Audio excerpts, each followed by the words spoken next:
This is Henry Washington, and you're listening to the Average Joe Finances Podcast.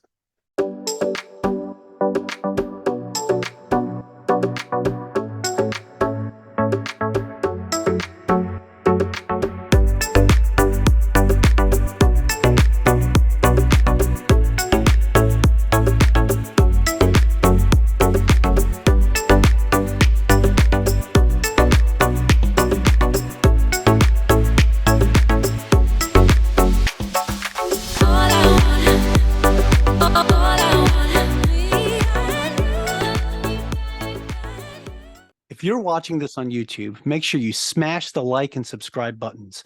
If you're listening to our podcast, go leave us a 5-star review.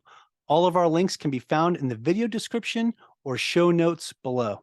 Hi there, and welcome back to the Average Joe Finances Podcast. I'm your host, Tanya Schultz, the Money Life Coach, and today's guest is Elizabeth Bieniek. She has written an awesome book she's going to tell us about, and she has just a lot of experience with entrepreneurship, building a business, and has a lot of really cool advice for you guys. So welcome, Elizabeth, to the podcast. Thanks for being here.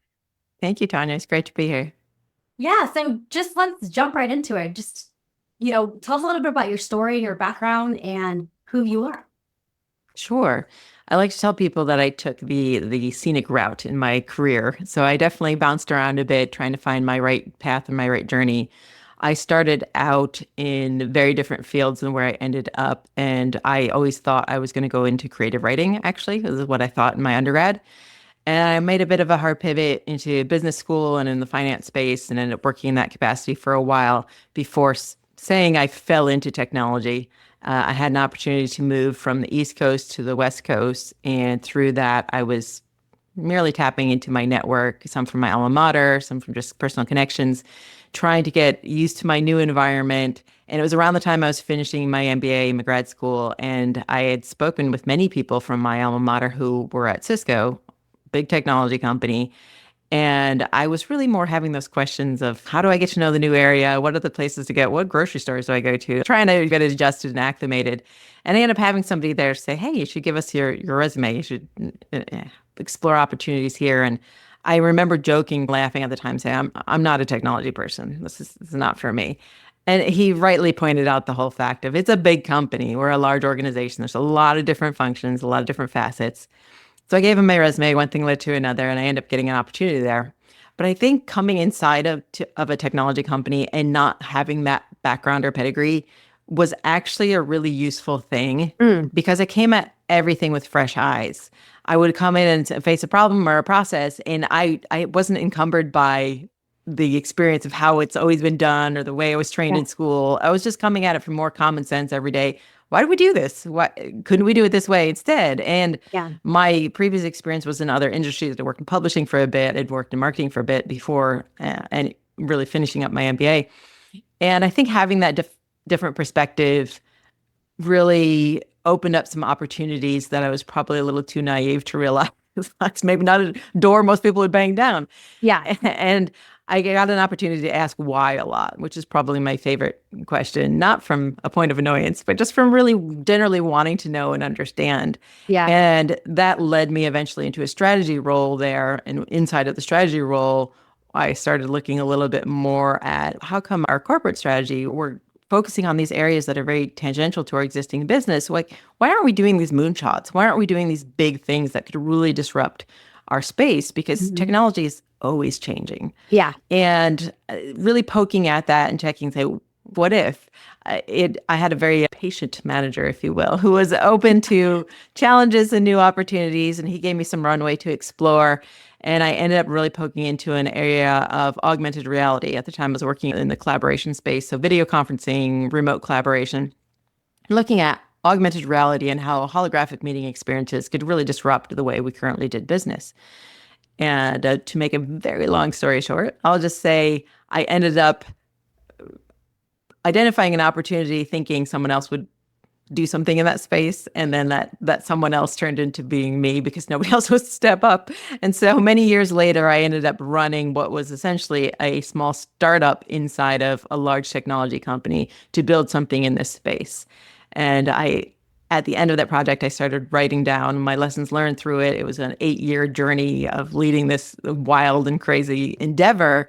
And just trying to capture those takeaways for myself, it lended itself to, hey, this should be a book, that I should use this to help somebody else, not just help myself in this process of what I learned through this. And that is ultimately what led me to write my book. My working title was about being an accidental entrepreneur because I didn't set out to do this. And Yeah. we eventually changed the titles to be Cake on Tuesday, 25 Lessons to Unlock Corporate Innovation. And that's how I ended up where I am today.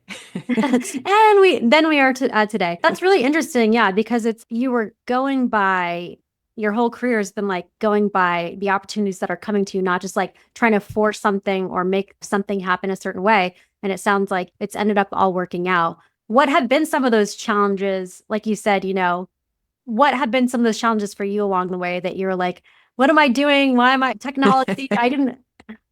Did you have that like imposter syndrome, or did you have that manager that was supportive of trying to get you to learn and innovate and things like that? What was that like? I did take several years inside of a technology company. I'm not a technology person. Yeah. And then one move after another, I ended up eventually finding myself leading this very cutting edge technology startup inside of the office of the CTO, inside of this one business engineering business group. I'm like, I think I have to stop saying I'm not a technology person at this point.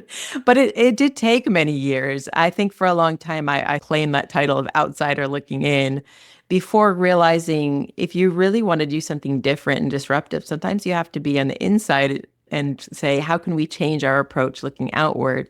So I don't know that I ever really struggled so much with the imposter syndrome because I wasn't the one actually building the tech, writing the code. I Okay. had amazing people that were doing that. I ended up being much more in a role of orchestration. How do we bring this all together in a way that is unique and we've never been able to successfully do before? I like those challenges where it's just, hey, here's a big mess. We need to do something with it. We don't know what. Figure it out. Awesome. That's my kind of role. So for me, that was great. I had the opportunity of, hey, we know we need to do something disruptive, or we're probably going to be phased out of the market at some point if we're not really doing this cutting edge thing. But we've just never successfully done an innovation project like this or tackled a big thing. There is no playbook. There's no roadmap. Figure it out.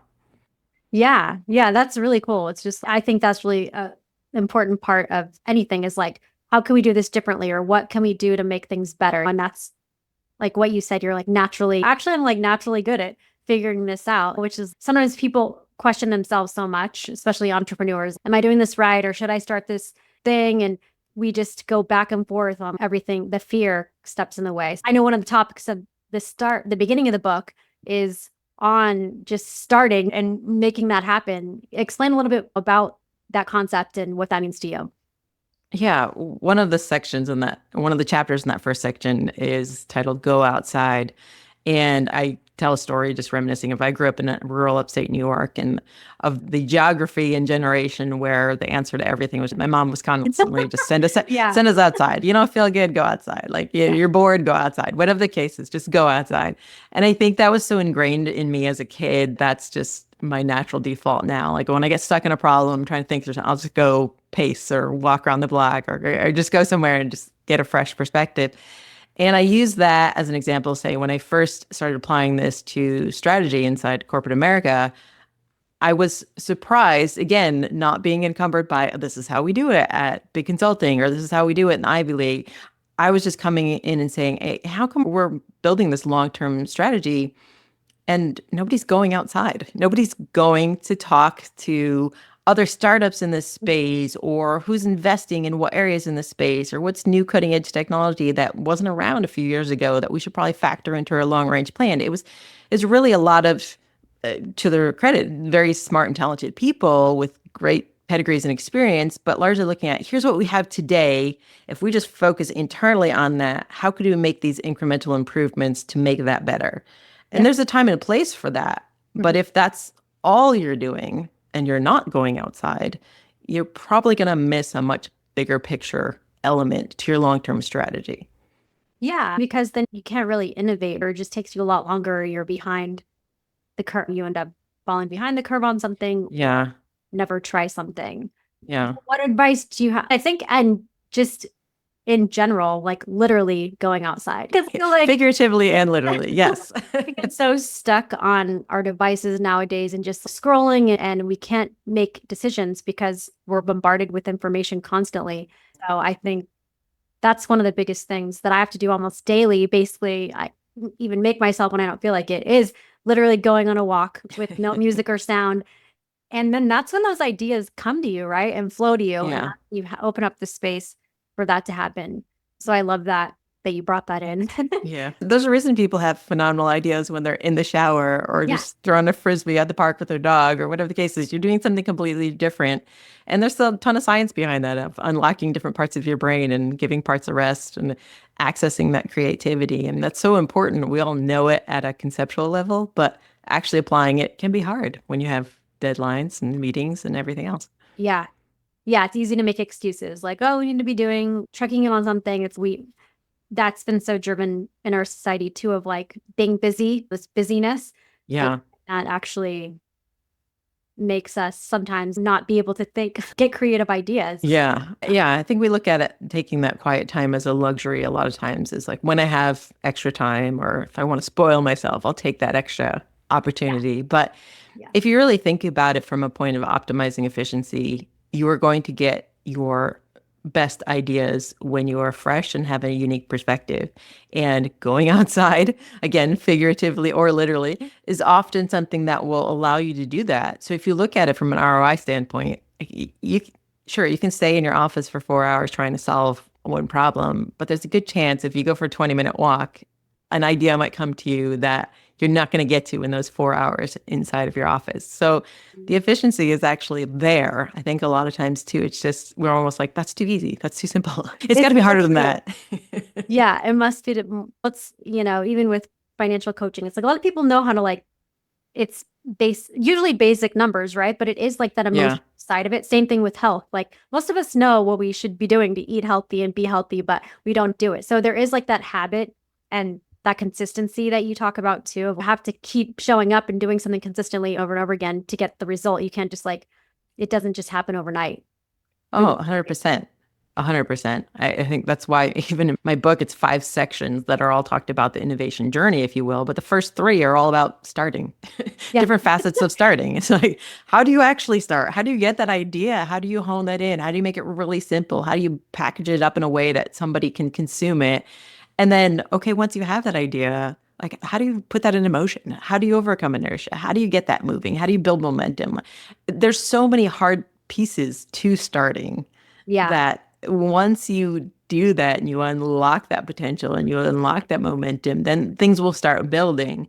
But like I said, in my journey, I spent 5 sections, 3 of them are on starting. One's on when the going gets really rough and one's looking back. But so you can see how my thought process was on that. Definitely the starting is the hard part. Yeah, I think the indecision, or like I said, the fear of failure, or is this the right idea, gets in the way. So what tools and tips do you have for people who maybe want to transition to entrepreneurship full time, or might have an idea and they're feeling stuck? Starting. Yeah. What are some of the tips from your book that you recommend, or a few things? Yeah, I think one of the biggest lessons for myself when I'm preaching to myself in my own book is the freedom that comes with admitting you don't know everything. And I think a lot of times, especially when people take a career path like I did, where you did something inside of corporate America or another company for a long period of time, and then you transition out to be an entrepreneur like what I'm doing now, you can default to thinking like, okay, I was successful at this. I have to be an expert in that. I have to be a guru in that. So now like I have to always be right. I can't admit I don't know something. I've got to be the expert in all the things. And I think we do ourselves a disservice in that, because if you have to be the sole expert on everything, there's going to be a pretty quick cap to the value that you can offer. Yeah. But if you look at it more as you are a single point that is helping access other information, curate information, share some of your examples, share examples of people in your network, connect people in your network. It's so much more than just, I have to be the expert. And I did a little video snippet I put on my LinkedIn profile just like last few weeks ago, a month ago or something like that, that I started out just saying my superpower is I don't admit that I don't know everything. Yeah. And it was meant to be a little bit of a funny thing in the video, but I think that is a very powerful lesson for people to realize when you take that pressure off of yourself, it's not just you that feels better. It's everybody around you too. Because when you're carrying that and saying, I've got to be the expert in this. If I'm talking to you, I'm like, Tanya, you better know the answer to every question I ask, and you must be the expert on that. Like, it passes the pressure from me onto you as well. And then everybody around you feels, okay, I apparently have to prove myself in this environment. And I have to live up to this preconceived notion. And I think about if you are running a company, you are now the boss, you are the guru, whatever the case is. If you come across with that approach and that attitude, then everybody that works for you is going to feel that pressure as well. They're going to feel like every time I open my mouth, I got to prove myself. All of your clients are going to feel that too of, okay, they're asking, did I do this? Did that? I can't be honest. I've got to say what I was supposed to have done, whether I did it or not. You create this environment where everyone's trying to live up to a certain perfection standpoint, and nobody can, nobody will. Yeah. So when you take that and you freely admit yourself, look, I don't know everything. I screw up. I'm still learning. It's okay. Then it releases the pressure on everybody in your sphere as well to realize, okay, this person is being honest because we all know it's true. We just won't admit it. Like, this person's openly admitting they don't know everything. Okay, I can openly admit that to you. This is safe. This is okay. Now we can actually get to the point of like, where are we? What is our baseline? All right, let's move on from there. And it's so much more productive than everyone just trying to pretend they know everything. Yeah, no, that makes a lot of sense. And yeah, when you were saying like that pressure we put on ourselves and the showing up like authentically is what I got from that too. No one's perfect and everything. We all make mistakes and have regrets. So it's that. And then the other part of entrepreneurship that I think is important too is, or even just if you're in a business or whatever, is focusing on what are we trying to accomplish? Like for who are we trying to help? I'm like the financial space. It's almost, I always feel like I don't want to make it just so about me. Like I'll tell my story and share my journey, but it's so that if you stick with the focus on who is this going to impact and how many people are we going to help, that kind of shifts it too. And no, I'm just focusing on myself and how like the fear and doubt and all these things. Cause like everybody has that, like you said, no matter what level of like you're at. The whole idea of imposter syndrome is definitely a real thing. And I find it almost interesting that I've read some statistics somewhere that the highest instance of imposter syndrome is for graduating PhDs. Oh, wow. It's like the people that have the most accolades, if you will, of qualifications of you are now an expert in this are the ones that struggle the most with imposter syndrome. I thought that was really interesting and probably telling a lot about human nature of this is how we as a species think. Once I have this title, whoa, man, now I got to live up to it. That's a lot of pressure. Yeah, I read something that J-Lo said she still had imposter syndrome. Like if she still has imposter syndrome, then what hope is there for the rest? He does. Yeah. But it like humanizes it. Yeah. It's just because if we're trying to grow and develop, there's always going to be that next level of feeling like, oh, we don't know this thing. And it is about learning and growth. And big thing that we also talk about a lot here is like getting that support and accountability with a coach or somebody who can help you bring that idea to life and not try to do it alone. Like, well, which was one of your points too, but having a support system, even if it's like part-time help or a coach or somebody who can help you navigate that. Yeah. It's like a huge piece. Yeah. I think the idea of in your research is like getting out, like you said, working together as a team or having some sort of system in place like that. You're never going to be able to do everything alone for sure. I talk a lot about the power of teams and the power of many in my book in that particular instance of building WebEx Hologram. It was no single person could do anything useful in that space. It had to be a collaborative effort across a huge array of different types of talents and resources. And I learned so much about team dynamics and motivation and how to motivate people to work towards things that might be unclear, which is a lot of what you're doing in entrepreneurship. You're trying to build something new or do something different or something unique. You're trying to bring people along in that journey. So there's that first step of really getting clear on your own vision. But then that next step is how do you get someone else as clear on your journey as you are, that they can get excited and motivated about it. And I talk about that in one chapter. I think I titled it, Nobody Cares Until You Make Them. And Yeah. it was just trying to be really blunt and basic. You could probably tell I'm from upstate New York originally. I'm very blunt in the way I communicate. But that's such a good realization that I had is nobody cares until you make them. You can have the best idea, the most amazing tech, the most amazing product or solution or offer, whatever the thing is. But if you cannot convey the value of it to someone else in a currency that they trade in, that they care about, that they understand and will listen to, it's not valuable at all. There's literally no value. You're the only one that sees it. So that ability to communicate and pass along, that's such a huge thing. And that's Yeah. where I think a lot of people get hung up too. You have people who are brilliant minds at creating something. And this is why you look at every startup, when you look at they're going for VC funding or angel funding, like what is the first thing they're looking at? They're looking at the product, but they're looking at the team. And if it's just a single technical founder, okay, we need to create the team around it because sure, the tech is great, but how are you going to build a business around that? How are you going to build sales pipeline around that? How are you going to do your marketing and convey value and everything else? That's one piece of the puzzle. And that idea of, do I have a well-rounded team? It beautifully lends itself to diversity and having a very diverse and inclusive organization because you need diversity of thought. You need people who are coming from all these different perspectives, walks of life. I've done this here, I've done that there, and are going to look at things from a different angle. And that's what you need if you want to really be creating something unique and new and beautiful. Yeah, 100%. It's like not trying to come up with all the ideas and the whole thing. Yeah, no one can do everything. Maybe temporarily for a short amount of time to get something off the You're going ground. to burn out real quick. Not a lot of yeah. No, it's so true. Let's jump into the final round since we have about 10 minutes. And yeah, I'd love to know more. Like, we're going to tell people more about your book too and where to find you. But what's the biggest mistake that you've ever made when it comes to your finances or business life? I think the biggest thing is not thinking of myself as an investment. I think I spent probably the first few decades of my corporate career thinking, okay, I have to invest in all these other things. I need to get this started. I need to get momentum here. I need to do research.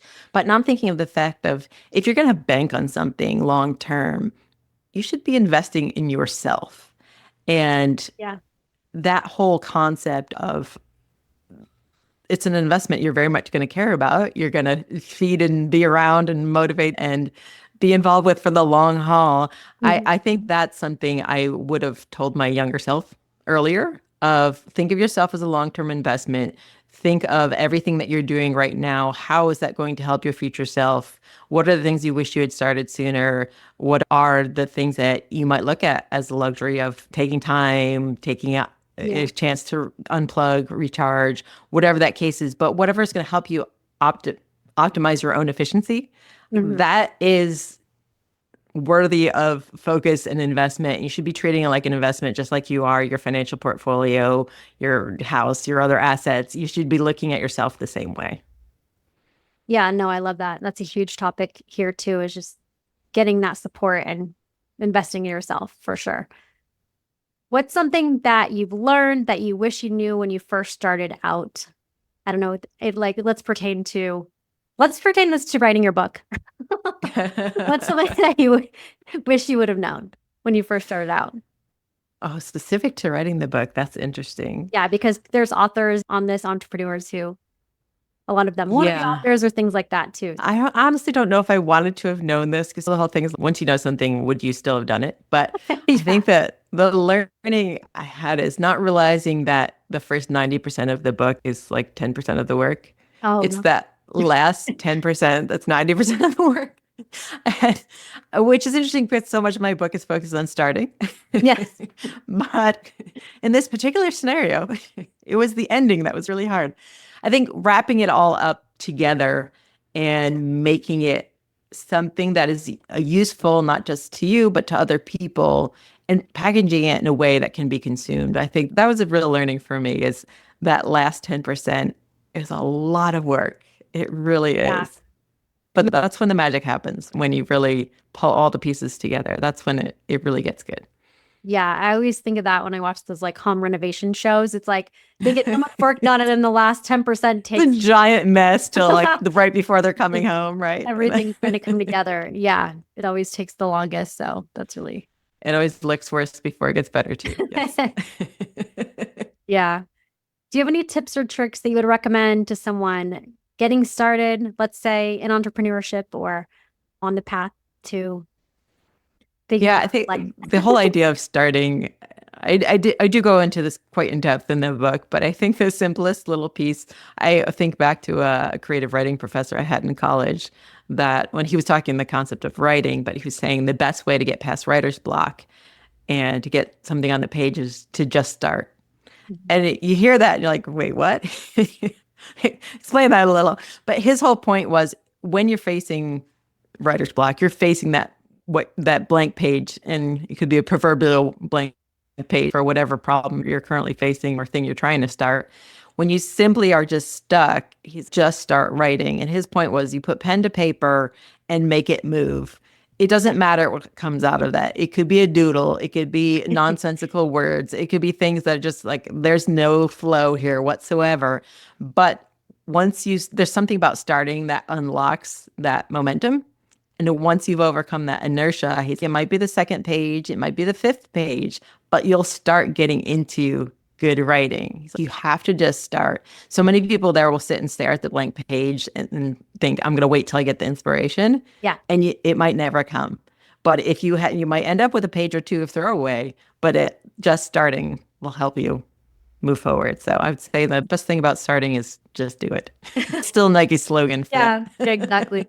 No, I think that's good because it's, just everything. Bring this back around to what we were talking about in the beginning. It's the hardest part for people. I've even heard people with starting a book now too, is a lot of people are like voice recording or not writing it on the page because that can be intimidating. It is like talking about doing a voice note or something to like. I'll second that. I did a lot of little snippets in my book. They were after dropping a kid off of school, drive at home. And, I have an idea. Do a quick voice memo as you're driving. Listen to it later and then flesh it out. Yeah, whatever works. That's part of the whole getting outside thing. Once you're not in the zone, you're doing something different, like driving and dealing with traffic. It might unlock a different part of your brain. Yeah, exactly. You see a sign, somebody, something happens. Who knows? What are some of your favorite business investing, or we have real estate, because we talk a lot about real estate on this podcast, books, podcasts, or both? Specifically in investing, but thinking about, again, investing as in investing in yourself. There's a book called Who Not How. Okay. That is one that really spoke to me. It's the whole idea of you should have a lot of who's in your life. And a lot of times as entrepreneurs, we will jump in and try and do everything saying, I don't have the budget I have to wait till I hit X in revenue before I can hire somebody to do this. Yeah. And Who Not How is really talking about flipping that around and saying, if something is not your core competency, but you hire somebody who it is their core competency, you're going to be that much farther ahead. So actually your investment should come before you can technically afford it, if you will. It's just a very different way of thinking. And I think that book was somewhat revolutionary to me in just my mindset about when and how to take on help. That's great. Yeah, I've heard of that book before, but I'm going to put that on my list because I've heard that a couple times. So must be a sign. There you go. Where can people find you? I know you're on LinkedIn. Where can people find more information, your website, your book, all the things? Let us know. Sure. I have a website, elizabethbieniek.com. You can find all the things on there. I am probably the most vocal on LinkedIn. I recently started at Cake on Tuesday for both Instagram and X. And so those are new accounts that are just starting to ramp up. Okay. And my book, Cake on Tuesday, 25 Lessons to Unlock Corporate Innovation, can be bought on Amazon, Barnes & Noble, or pretty much anywhere books are sold. I love that. Where did you get the idea for the name? It's one of the chapters in the book is called Have Cake on Tuesday. Okay. And it was talking about a kind of a drier stretch in the project where we're looking to inject some levity into it. I was having a conversation with my ops manager at the time, and she had this great idea of creating this Wheel of Fortune style Wheel of Winning. They put everybody's name on it. And at the end of our staff meetings, we'd spin the wheel. And if it landed on your name, Tanya, we're sending you a cake this week. I can tell I love that. No reason. It was just a way to inject some levity when we were in a particularly barren stretch of the project. For sure. Yes, I agree to that. And everybody it. loves cake. Yeah, if you don't, then I don't know. I've never met anyone. To close things out, do you have any final thoughts to our listeners? Any parting words that you want people to know? I think just the idea of protecting yourself is so important. I think we talked about that a little bit in looking at yourself as an investment. But as you're going through this journey, make sure you don't neglect yourself as one of the things on your line items of things to take care of. I think really just making sure that you are making the proper investment in yourself, making sure that you can be the best that you can be, because when you're trying to build something new, you need to be all in. And in order to be all in, you need to make sure you're in a good place. So protect yourself, take care of yourself. Yeah, 100%. Thanks for joining us today. I loved having you. That was a great conversation. And I know our audience is going to get a lot out of this. So thank you, Elizabeth. Thank you. Yeah. And thank you guys. Thanks to all our guests for listening, and go make sure that you go leave a 5-star review. Let us know what you liked about today's podcast and share it with somebody who you think will like it too. And I'll say goodbye from Lake Tahoe, and Elizabeth says goodbye from Austin, Texas. Thanks for joining us. Talk to you guys soon. Thank you for making it to the end of this episode. Greatly appreciate you being here with me today on the Average Joe Finances podcast. If you haven't done so yet, make this the episode that you go leave us a 5-star rating or subscribe to our YouTube channel. The Average Joe Finances podcast is for informational and entertainment purposes only. Have an outstanding day.